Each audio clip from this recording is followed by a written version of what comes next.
sekali saya ada di tempat ini, walaupun mungkin untuk di komunitas motor sih bukan pertama kali ya, beberapa kali kita pernah ketemu juga ya. Hai sis, luar biasa. Dan pagi ini saya disuruh nyanyi satu album. Ini kenapa feedback? Harus agak sini ya. 5 album. Gara-gara siapa tuh? Oke, ya, saya akan menyanyikan satu lagu yang mungkin main di A.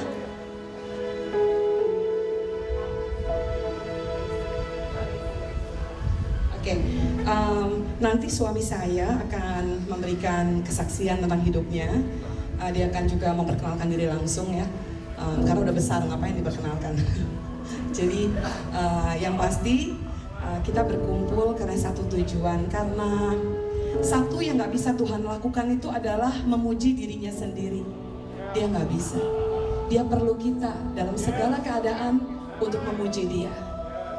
Dia punya segala sesuatu, tapi satu hal yang lucu banget, dia nggak bisa muji dan menyembah dirinya sendiri. That's why He needs us. Kita dulunya nggak tahu seperti apa seperti lagu ini.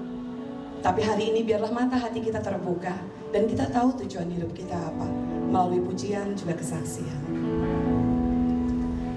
Amazing grace, how sweet the sound that saved a wretch like me.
Hari ini yang kami mau saksikan tuh bukan pribadi kami, tapi pribadinya Tuhan yang namanya Yesus. Dia nggak mungkin bikin saya dan suami saya ada seperti keadaan kita hari ini kalau bukan karena kebaikan dan cintanya Dia.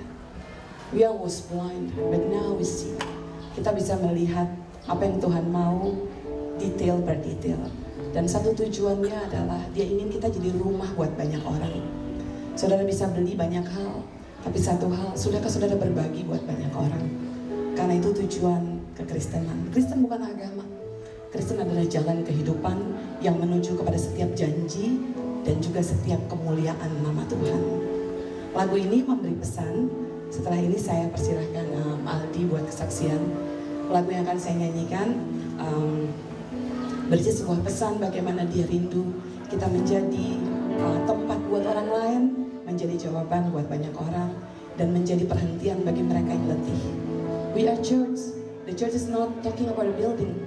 The church is talking about us. Berikanku hati seperti hatimu, hati yang mengasihi, jiwa yang terhilang. Oh, berikanku mata seperti matamu,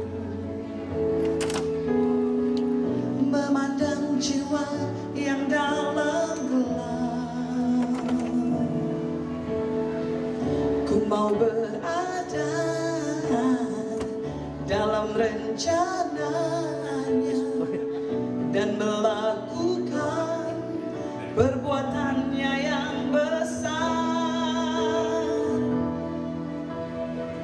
memulihkan hati yang terluka, menjadi rumah bagi mereka yang lelah, membagi hidup dan milik kita bersama.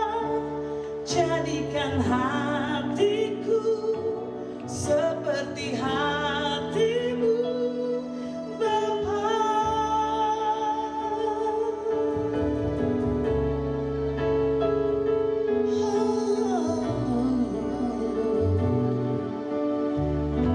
Ini doa kami, Tuhan. Berikan ku hati seperti hatimu, hati yang mengasihi, jiwa yang terhilang. Berikan ku mata seperti matamu, memandang jiwa yang dalam gelap. Oh, ku mau berada dalam rencananya dan melakukan perbuatannya yang besar, memulihkan hati yang terluka,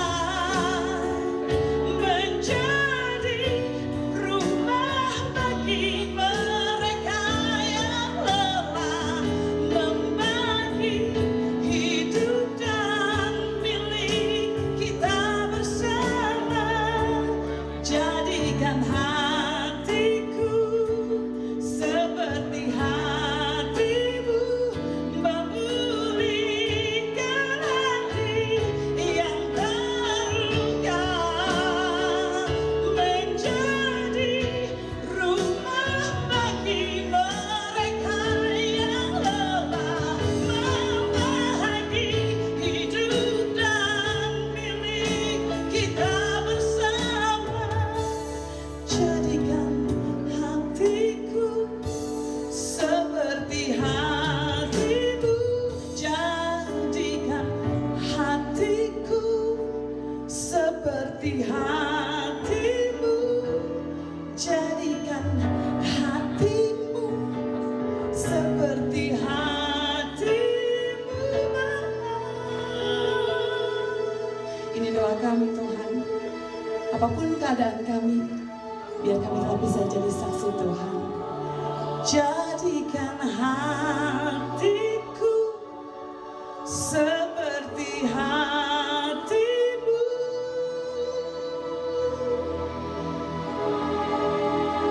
Bapa.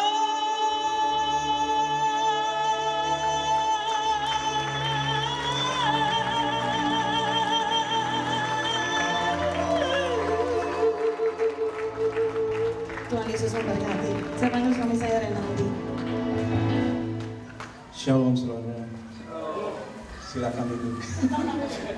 Duduk di atas motor nggak apa-apa.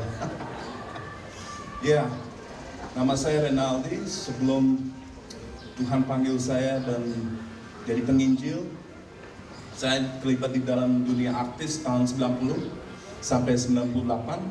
Setelah kerusuhan, ingat waktu itu? Dolar naik $1 15.000. Seperti yang sekarang ini. Apa bedanya? Nggak tahu. Tapi yang saya tahu, waktu dolar naik, saya dipecat. Terima kasih Tuhan. Saya dipecat karena apa? Dolar naik, mereka tidak bisa bayar lagi.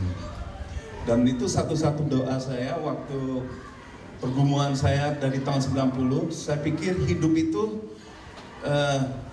kalau punya karir dan kedudukan enak, itu hidup. Ternyata tidak juga. Dan kalau saya udah jadi terkenal tahun 90 sampai 98, Tapi hidup saya dan karir saya lagi naik, tapi rasa kosong. Apa yang saya menikmati hanya cuman sementara. Walaupun ganti perempuan, pacar, ganti pacar, tapi tidak bisa memuaskan kasih yang saya belum pernah rasakan. Itu kasih yang sejati. Tidak ada motivasinya di belakang. Nah itu saya tidak pernah dapat.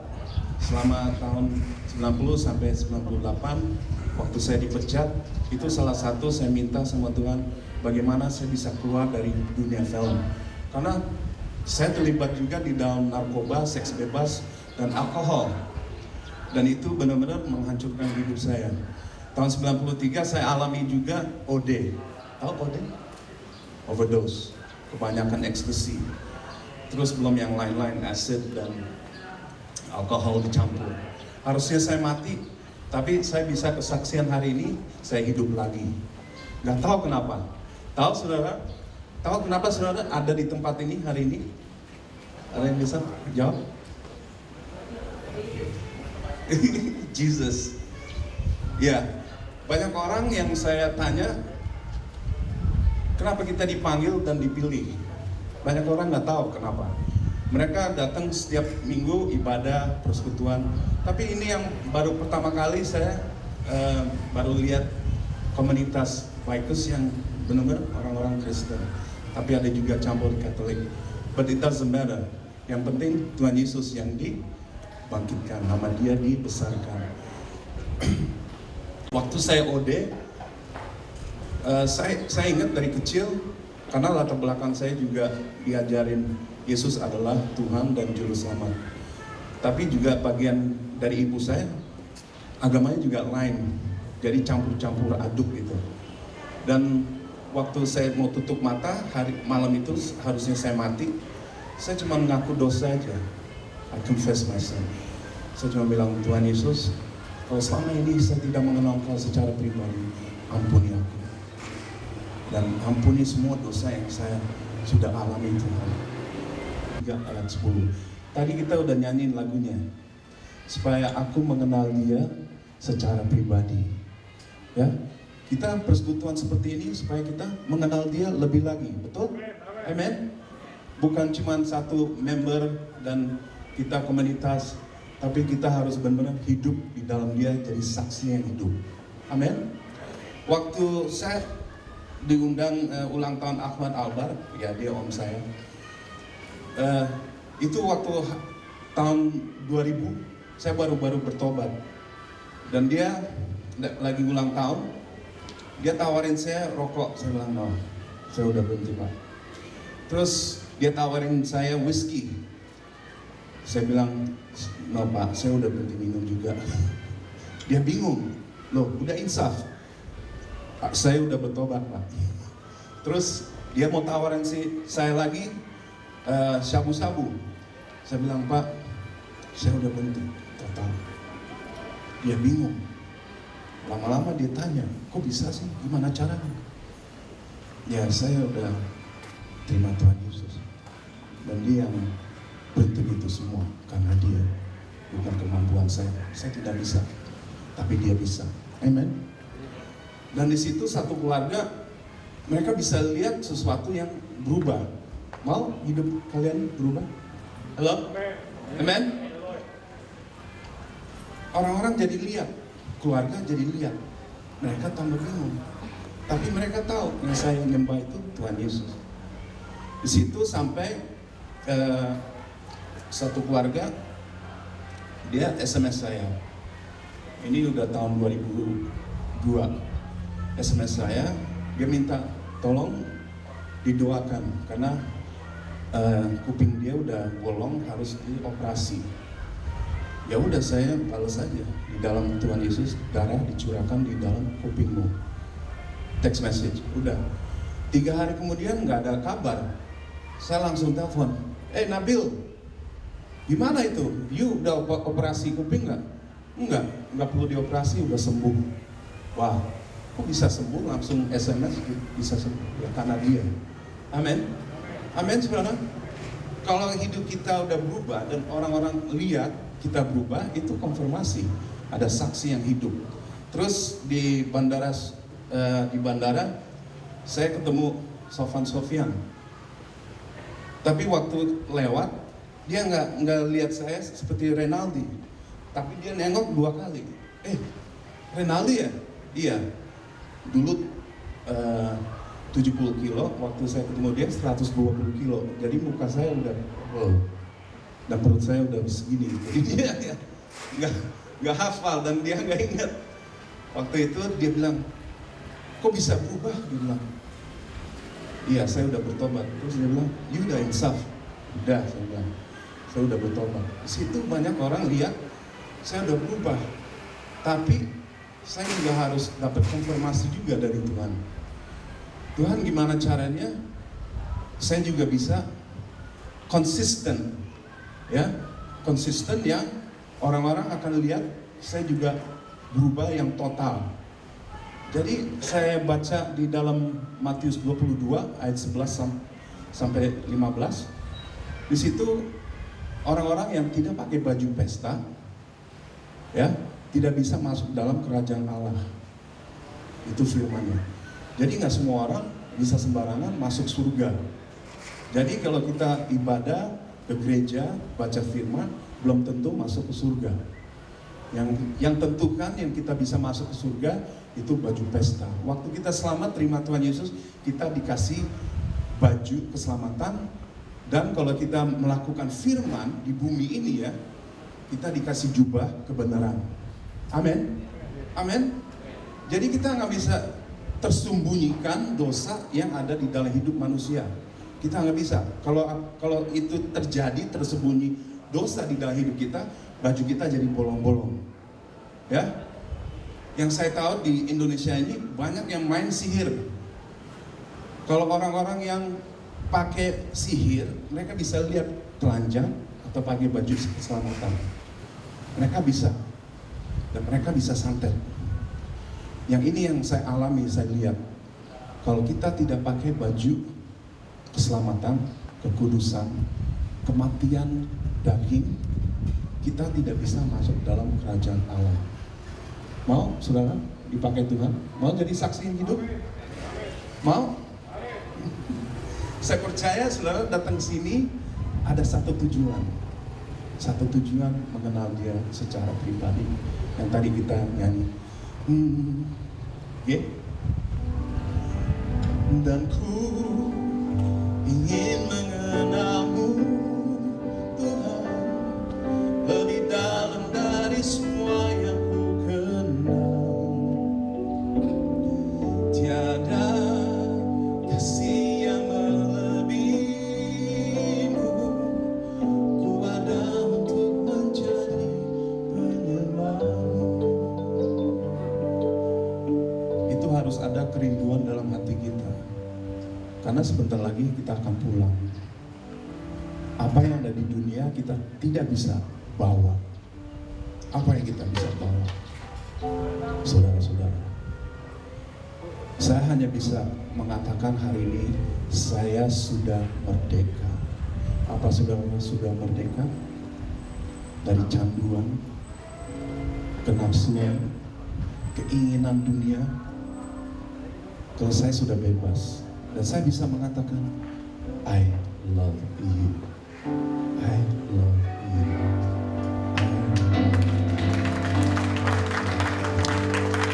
Aku sangat mengasihi saudara-saudara.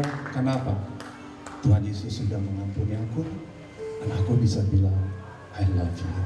I love you. Dan ini kata-kata yang jarang dikatakan. Dan saya mau kasih tahu, Tuhan Yesus sangat mengasihi saudara-saudara dan saya. Makanya kita ada di tempat ini. Dan saya bersyukur, aku diberkati luar biasa. Terima kasih Tuhan Yesus memberkati. Amin. Terima kasih, Waldi. Kami percaya Tuhan tidak ada sebuah pertemuan yang kebetulan.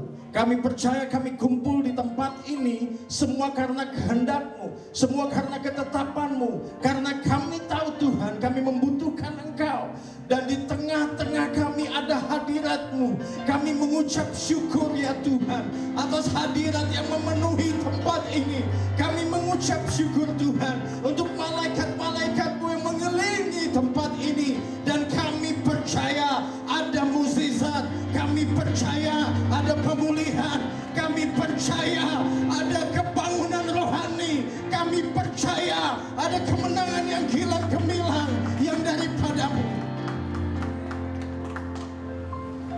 Pagi ini anak-Mu di tempat ini, setiap anak-anak-Mu yang datang di tempat ini bukan hendak memamerkan motor kami, bukan hendak memamerkan apa yang kami gunakan, tapi kami sepakat, kami bersatu hati di tengah-tengah gelombang dunia yang mungkin berjalan tidak seiring dengan kehendak Tuhan.